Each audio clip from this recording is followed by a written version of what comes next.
A few weeks ago, we had an episode about how to look good on Zoom calls and webinars. In that episode, I talked about how you can use a relatively new iPhone as your webcam and how it will look dramatically better than using even $700 worth of lights and webcams. Then, a couple weeks after that, we had an episode about how an economic war between China and Taiwan could cause iPhone and MacBook production to cease because the A16 and M2 chips are made in Taiwan and the phones and laptops are assembled in China. If those two countries were to go to economic war or even just get into an economic spat, iPhones and laptops would not be able to be assembled. And at the end of the episode, I made an argument that if you're on an older device, you should upgrade now before it's too late. These two episodes both gave a reason for upgrading to a new laptop and iPhone. Which pitch was more effective? Let me put it this way. After the second episode, I had enough listeners ask me for laptop recommendations that I have now added laptop recommendations to our official recommendations page at authormedia.com. The second pitch relied on a psychological phenomenon called loss aversion. This is where, for most people, they feel potential losses twice as strongly as they feel potential gains. I wish I could say I had planned this as a case study, but it just worked out that way. And if you're not careful, as an author, loss aversion makes it harder to sell books. You have to convince readers that your book won't be a waste of time and they won't feel guilty buying it. In fact, addressing these concerns is one of the primary purposes of a cover and blurb. You need to convince people they will finish the book and feel great reading it. But loss aversion doesn't have to be your enemy. It can actually increase sales rather than decrease sales. You just need to know how to use it. So, how do you turn loss aversion from an enemy into an ally? How do you use loss aversion to supercharge your book sales, increase your margins, and even build goodwill with your readers? Find out in this episode of Novel Marketing, the longest-running book marketing podcast in the world. I'm Thomas Umstattd Jr., CEO of Author Media, and this is the show for writers who want to build their platform, sell more books, and make a living writing books worth talking about.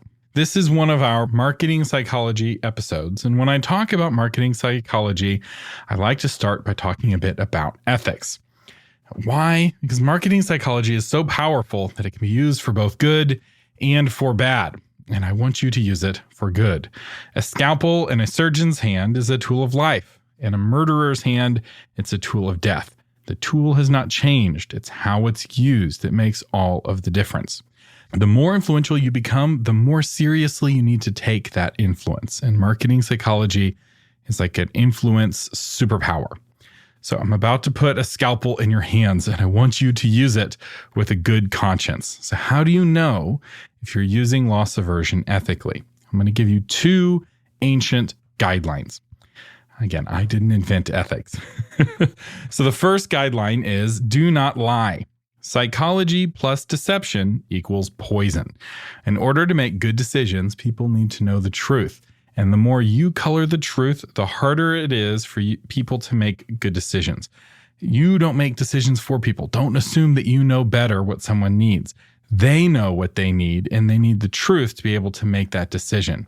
If you feel like you need to deceive in order to sell something, stop selling that thing. The second rule of thumb is to do unto others, right? This is the golden rule, right? Do unto others as you would have them do unto you. And this is a great rule because we all need help making good decisions. Doing the right thing is tricky, right? Knowing the right thing is easier than actually doing the right thing. And you want the people around you to help you make good decisions. And you feel cheated and manipulated when the people around you help you make bad decisions. So you want to use the power of marketing psychology to help people make decisions that are in their own best interest, as decided by them. And this actually connects with craft, believe it or not. Your book needs to be so good that you can promote it with a clean conscience, knowing that reading your book is in that person's best interests. If your book is so good that you know it won't be boring or make people feel gross inside, you're going to promote it so much more confidently. And if your book is boring or makes people feel gross inside, it doesn't need better marketing. It needs a rewrite. So those are our ethical guidelines. And we're actually going to revisit them a few times because how they apply is important. We're getting into some dangerous territory here with this episode. I really want you to use this power for good.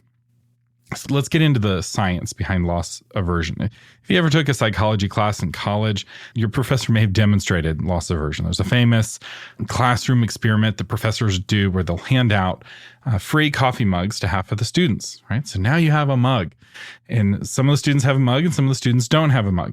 Now, these are randomly assigned. Some of the students who got a mug like coffee, some don't. And the professor will then ask the students how much money they would need to be paid to give up the mug that they just got for free. And then this professor also asked the students who didn't get a mug how much they would be willing to pay to buy a mug from one of the students who got a mug. Now, you would think that those prices would match pretty closely, right? Because the mugs are randomly distributed. But that's not what ends up happening. The prices end up varying wildly. The students with the mugs expect a far higher price to give up their mugs than the students without the mugs are willing to pay. This is a kind of sub-element of loss aversion called the endowment effect. And what's happening is that the students with the mug need to be compensated both for the value of the mug and the psychological pain of losing the mug. There's been a lot of research around this particular effect and really trying to price it because, we have dollars now, right? So exactly what is the value of loss aversion? And it turns out that we value losses twice as much as we value gains. So the pain of the loss is twice as strong as the pleasure of the gain. Now, this shifts a little bit. Wealthy people value gains a little bit higher, and it also scales with the size of the loss. So if someone said, hey, I'll flip a coin. If it's tails, you give me $1. If it's heads, I give you $2, right? That's a great bet, right? It's even odds for much better money, right? So you might take that bet, right? Because what's the worst you're going to lose is $1. But if somebody offered you that same bet, but you on tails would pay $10,000 and on heads would gain $20,000, now suddenly that's a scary bet, psychologically scary. Rationally, that's always a good bet, right? 50-50 odds to double your money is mathematically a really good choice, but it doesn't feel that way psychologically. Now, this was a 3-minute summary of what would be a whole chapter in a psychology textbook, and I glossed over a lot of details. There's been a lot of research on loss aversion, and there's an excellent Wikipedia page on loss aversion. There's also a really great Wikipedia page on endowment effect, and I'll link to both of those in the show notes. And I imagine some of you are probably thinking, I don't need a scientist to tell me that losing money is painful. And fair enough, right? So what does this have to do with book marketing? Well, for most people, buying books feels risky. Most Americans don't buy or read books. So back in 1978, 8% of Americans read 0 books last year. In 2014, 23% of Americans read 0 books last year. It's a massive increase in the number of Americans who read 0 books, but also the amount of heavy readers dropped significantly. In 1978, 42% of Americans read more than 11 books in that year. 2014, that number dropped from 42% of Americans down to 28% of Americans. Massive drop in the number of people reading lots of books. I know this is hard to understand. You are an author, a book person. Your house is full of books, and you're constantly buying more books. But most people are not like this. Why? Because for them, buying a book feels risky. So how does it feel risky? Well, people feel guilty about not finishing books. Well-meaning parents and teachers pile guilt trips on children who don't finish books. Those kids are made to feel like they have failed the book rather than the book failing them. They often carry this guilt with them for the rest of their lives. And for many adults, that shelf of unfinished books feels like a testament to moral failures as a human being. A little voice in their heads is whispering, if you were a better person, you would finish all those books, you worthless worm. Right? Like that little voice is a poisonous lie, and it's bad for both readers and authors.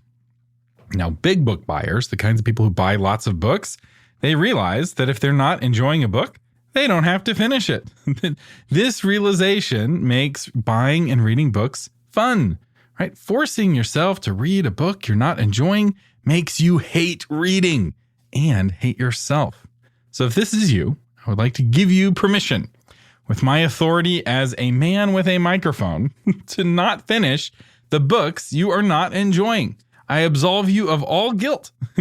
There are so many amazing books in this world, and life is too short to spend it reading the bad ones. So don't read the bad ones. Speaking of which, the second reason why buying books is risky is because books are time expensive. Have you ever finished a book and felt, what a waste of time? I'm going to live the rest of my life and die and never get back the 10 hours I wasted on this book. People often feel this way after throwing a book across the room. This is one of the worst feelings in the world. Time loss is perhaps the worst kind of loss. Losing money is one thing, but you can always make more money. But you can never make more time. So the loss of time is the subtle taste of death. And people hate the taste of death. A reader only needs to feel this way once to run from that feeling for the rest of their lives. These are the losses that readers are averse to, right? These are the headwinds that all authors face. So how do you keep them from torpedoing your sales? Well, one tactic is to reduce the risk. So let's explore that. Losing money is painful, right? Imagine if I asked you to pay a few dollars to listen to this podcast episode, right? Surely this episode is worth at least 1 cup of coffee, right? If it helps you sell a lot more books, it could easily be worth hundreds or even thousands of dollars.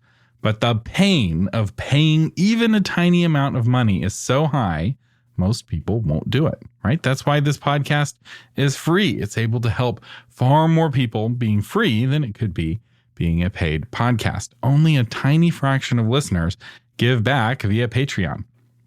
But they typically only do that after first listening to a bunch of free episodes. It's the free episodes that convince them that the extra patrons-only episode is worth paying for. Speaking of which, I should say, in our most recent patrons-only episode, we talked about Kickstarter, how to jolt sales of older novels, how to reach influencers to promote your book. We talked a little book funnel versus story origin and a lot more. It was one of the most fun episodes I've ever done. And if you become a patron, you'll get access to the replay. And you'll be able to attend live because the patrons-only episodes are recorded live and they have a lot of interaction between me and the patrons who attend live. But anyway, how do you get people over that fear of paying money? Well, one option is to give them a free taste first, like what I'm doing right now with this free episode. So how do you give people a free taste of your book?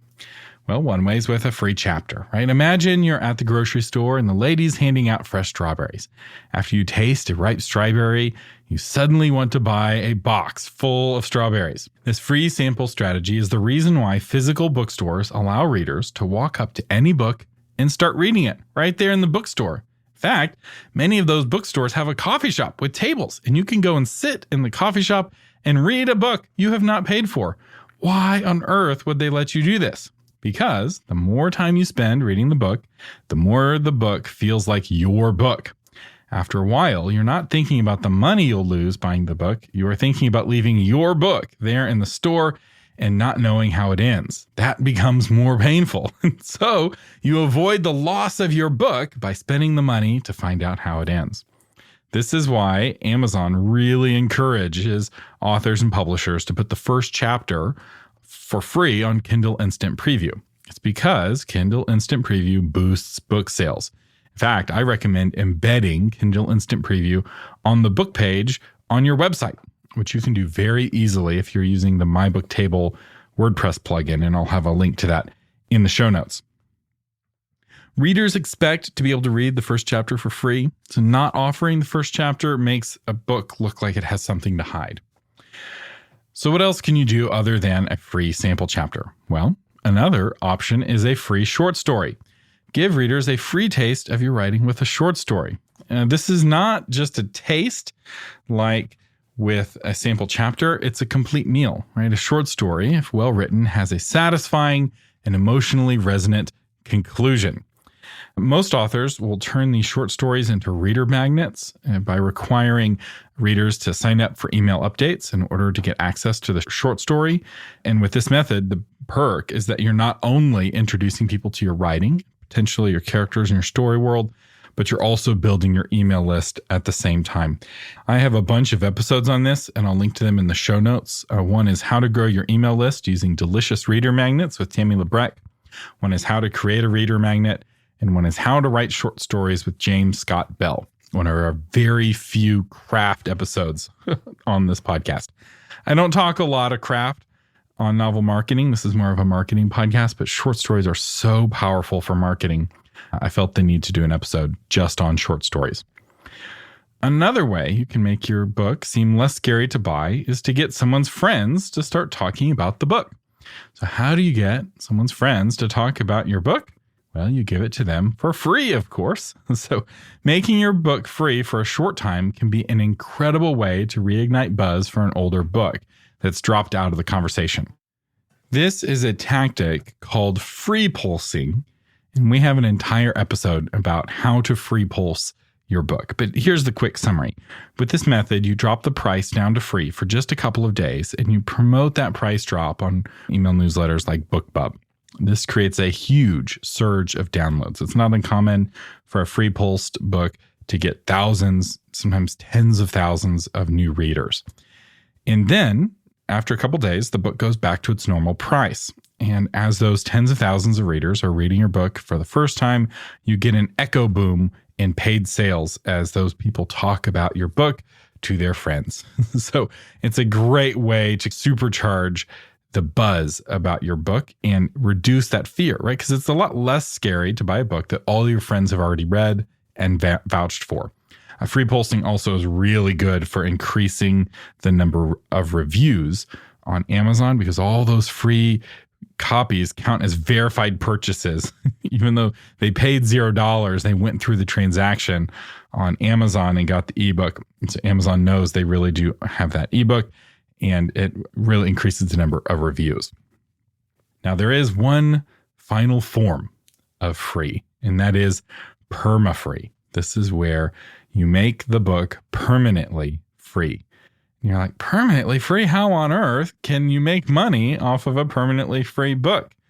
Well, it tends to work best for addictive books that are the first in a long series of paid novels.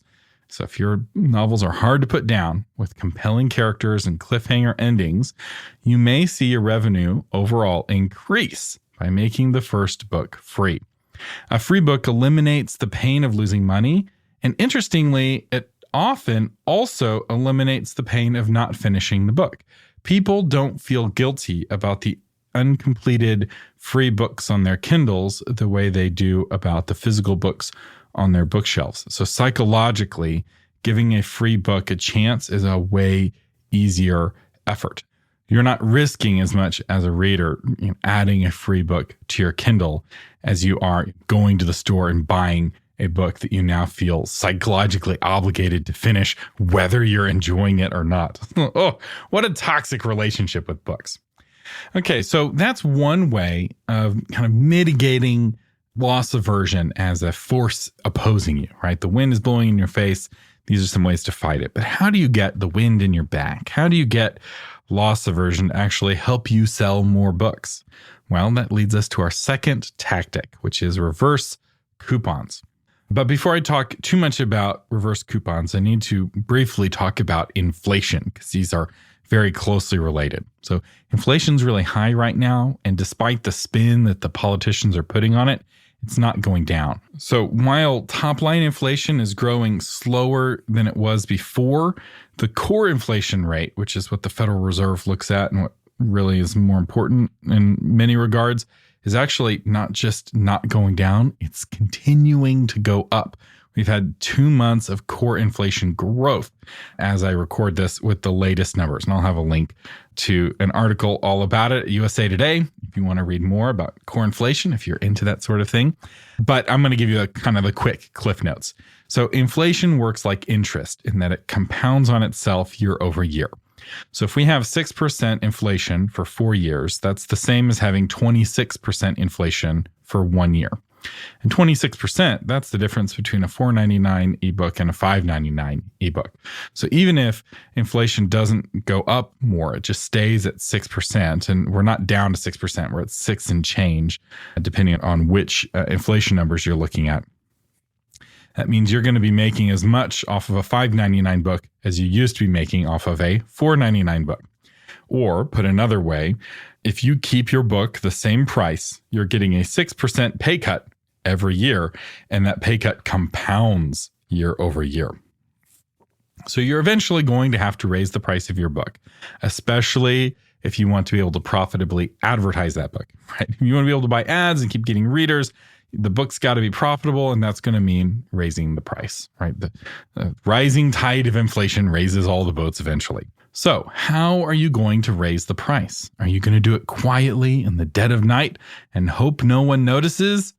For the love of good book sales, no. 1,000 times no. If you're going to raise prices, blow a trumpet first. Tell everyone on your email list at the end of the month, the price of my ebook is going from $4.99 to $5.99. This is your last chance to get my book before the price goes up.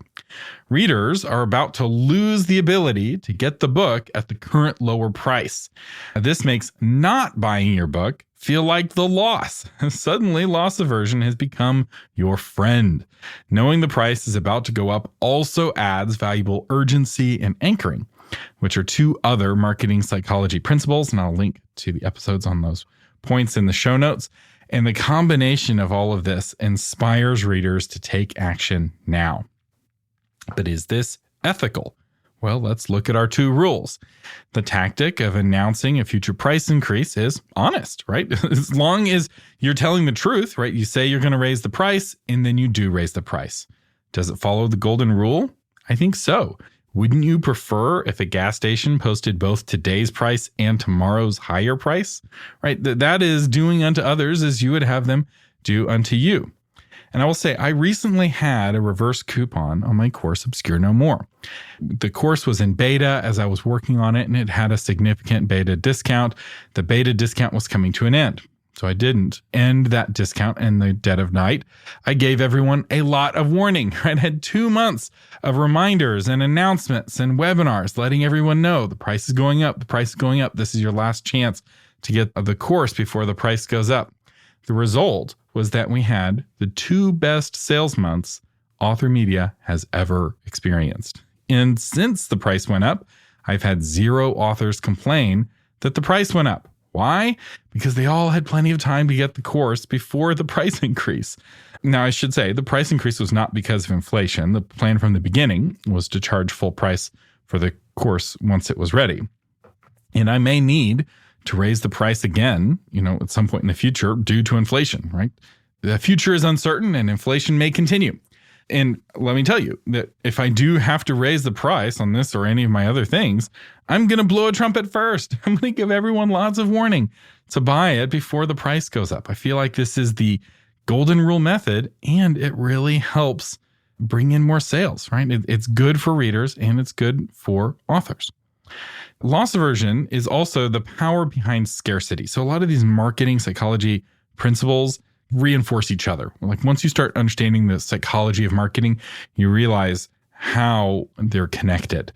And when something is scarce, and let me explain what I mean by that. Let's say you're hosting a live event for readers and there's only 100 tickets, right? Those tickets are scarce. It's not an artificial scarcity, it's a real scarcity. And if a reader doesn't buy a ticket before they sell out, they've lost the ability to attend that event forever. Right? This is the same with a limited edition hardback, right? Once they're gone, they're gone. If they don't buy a copy now, all chance is lost. And so that scarcity creates a loss aversion where people suddenly want to act now rather than waiting, which helps you fight another one of your enemies as a bookseller, which is procrastination, right? Readers won't do anything today if they can do it tomorrow. And so you want to motivate people to act now because tomorrow never comes. And I encourage you to re-listen to my episode on scarcity. This is the Diamond Water Paradox episode. I'll have a link to it in the show notes. And I suspect now that you understand what loss aversion is, you'll hear that episode on scarcity with new ears, and it may give you some even more ideas. I'm not covering all of the ways that you can use loss aversion here. I'm more trying to teach you the principle of loss aversion so you can start to apply it in different ways. And one, to mitigate it as an enemy, but also to make it your friend, to make it your ally. Now, there's one marketing tactic I recently heard about that's really made me sick that uses loss aversion I want to warn you about. So car dealerships will sell someone a car and then in the fine print hide the fact that the sale is not final. The dealership will then yo-yo the car buyer back into the dealership, telling them that their loan was not approved. The car buyer then learns that the price of the car has gone up or the loan terms have changed and gotten worse, or maybe even both. And this is after they've already bonded with the car, for lack of a better word. So now the car buyer doesn't feel like they're buying a new car. They feel like they're paying money to save the car they already have. And this is so slimy. And car dealers use this loss aversion tactic to wring tens of thousands of dollars out of car buyers. And it's just the worst. And I will say, this slimy car dealerships, Tesla was wise to avoid them, right? One of the perks of buying a Tesla is you don't have to buy it through a car dealership. You just buy it straight from Tesla, the company. And I wonder if some of the success of Tesla and why, they sell out every car and there's a waiting list for all their cars. And part of that's not simply because people hate dealing with car dealerships. Like, treat customers well and they want to buy from you. Treat customers poorly and they don't. If you want to hear more about yo-yoing, I'll have a link to an NPR article about it. The article misses the psychological angle. They don't bring up loss aversion at all, but they do have a lot of really heartbreaking examples of this happening. It's become very common just in the last year. So, is yo-yoing ethical, right? Let's go back to our two rules. I would say it breaks both of the rules, right? Car buyers are deceived into believing that they've purchased a car when they haven't really, right? There's fine print that says that the final sale is dependent on the loan originator being able to resell the loan to a financial company of some kind. And so very deceptive. So it doesn't pass the first rule. And it also breaks the golden rule, right? No one wants to get yo-yoed back into a car dealership. Now, compare this with what I would say is ethical yo-yoing, right? So a pet shelter lets you pet sit a shelter dog for a weekend, right? Their hope is that loss aversion will kick in and that giving the dog back to the shelter at the end of the weekend will feel like losing your dog, right? So is this pet shelter, pet sitting method ethical? I think it is. Why? Well, it doesn't break our rules, right? It's honest, right? Anybody sitting a shelter dog knows that the goal of the shelter is to get the dogs adopted, right? This isn't a secret. It's very upfront. And it also follows the golden rule, right? The ability to return the dog is a kindness, right? If the pet sitter and the dog don't click, there's no commitment to keep the dog, right? After all you agreed to do was watch the dog for a weekend. And so I think it's really important to keep these ethics in mind. And not just because maybe you're not an ethical person. You don't really care. You just want to make money. But I'll tell you, you're still going to make more money being an ethical marketer, right? Word gets around. People don't want to go to a Ford dealership that's yo-yoing them and changing the price. They'd rather pay more money for a Tesla that's going to treat them well, right? Like Ford is struggling. These companies are struggling compared to Tesla, which shouldn't happen, right? Historically, there's an interesting parallel to this. The rise of the electric companies, Edison and electricity, part of the reason they boomed so quickly in the early 1900s was that the gas companies, which is how people lit their homes before electricity, were so shady and so manipulative and so mean that people were desperate to switch to this more dangerous and very expensive electricity, at the time anyway, just to get away from the gas companies.